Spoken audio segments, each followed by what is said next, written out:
नमस्कार जूले, ये आज मेरा चौथा दिन शुरू हो रहा है अनशन का।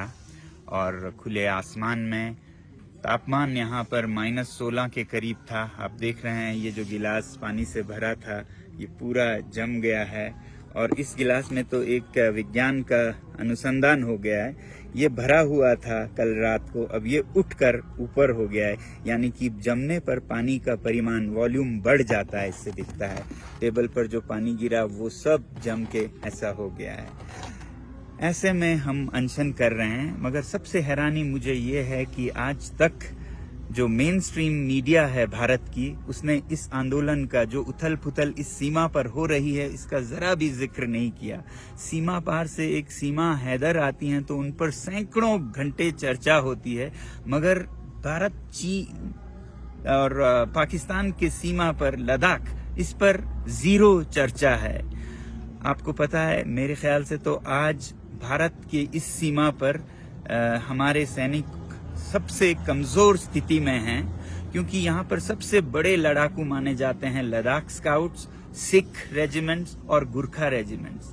आज लद्दाख के सैनिकों का मनोबल टूटा है, ठेस पहुंचा है, क्योंकि लद्दाख को न लोकतंत्र दिया गया है न संरक्षण।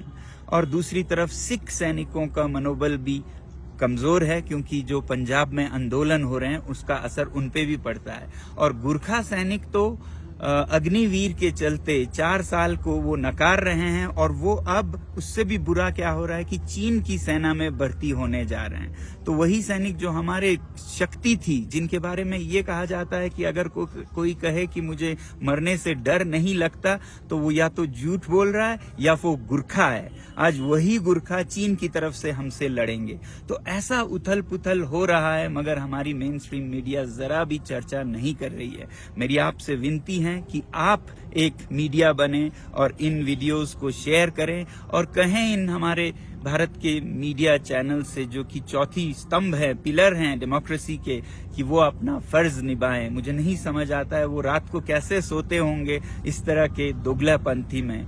मुझे उम्मीद है कि आप सब लद्दाख का समर्थन करेंगे, भारत की सीमा की सुरक्षा का समर्थन करेंगे, क्योंकि लद्दाख के संरक्षण में ही भारत की सुरक्षा है।